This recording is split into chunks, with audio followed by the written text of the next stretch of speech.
You've been gone for 2 weeks, so the place is a mess. You do the housework, the washing, you cook the meals. That's Alice. You look after her.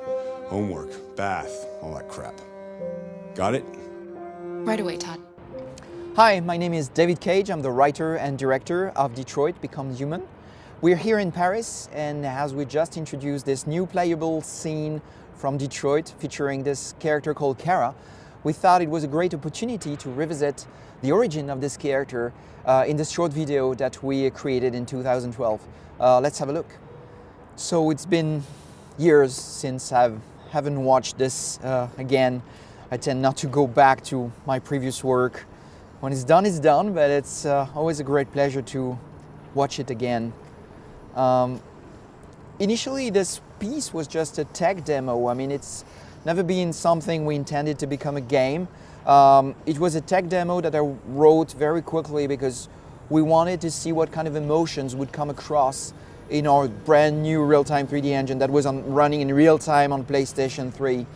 So I wrote very quickly the script, was not sure what I was doing exactly, just wanted to go through many different emotions in 4 or 5 minutes. So we started by casting this young actress called Valerie Curry. And I probably met dozens of actresses in LA, but when Valerie came in the room for the first time, I thought this woman has something special. I just hope that she's also a great actress.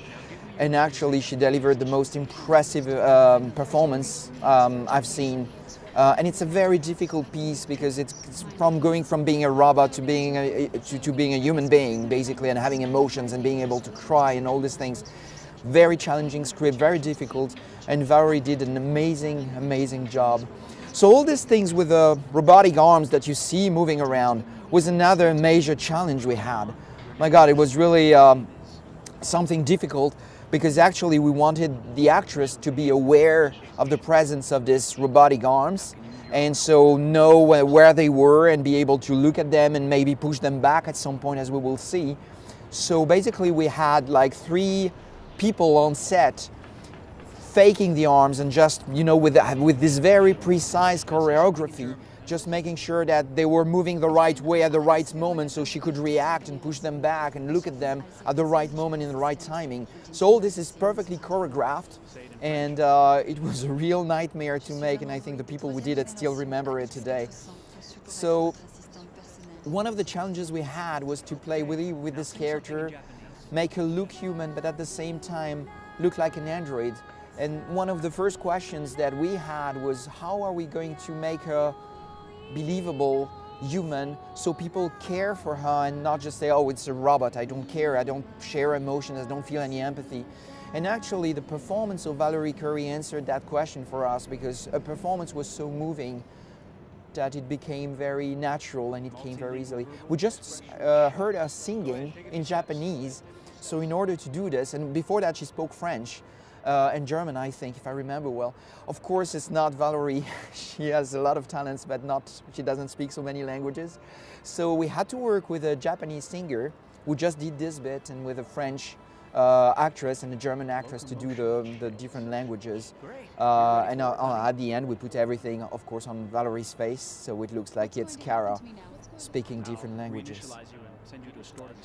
So that was a real choreography, a lot of work, and talking to the operator was really something important. This is the moment where she realizes that she's going to be disassembled, what will happen to her. So a very moving, very important moment in the story. Working on the eyes, working on performance capture, working on the skin. So of course all these technologies have evolved a lot since then, so it's I'm still very proud of it, but at the same time, if you look at Detroit today and how we recreated the character of Kara, I think she looks much better today. It's different generation, different engine. And this is the moment where she gets disassembled. So still this choreography with all the robotic arms, and she had to be lifted up. And this is when she pushes all the robotic arms. All this happened for real on the set. So when we worked on the design of this android, we wanted to avoid having something that would be purely robotic, because we felt it would feel weird to have someone made of iron and just, electric wires. So we wanted to create a structure, an anatomy that would pretty much look like a human being. So we created this heart beating in the chest and this blue blood that would go through her veins, so we could have this, this feeling of empathy. She looks human, and she also had a heart beating and blood in her veins. That was something important to us, and I think it plays an interesting role, an interesting part in the impact that the piece has. And again, that was a huge challenge, to create a character and so show how she's assembled on screen, looks like a human, and then disassembled again and then reassembled. It was a challenge on a technical point of view with a real-time 3D engine, but it was also a challenge in matter of directing, because we wanted to find the right pacing. We didn't want the player, the user, to see it, to find it boring. And it's all in the performance of the actress that it came to life. That's the moment where the operator changes his mind and decides to let her go. Playing with lens flares here on PlayStation 3. Last moment of fear. And she realizes that now she's free.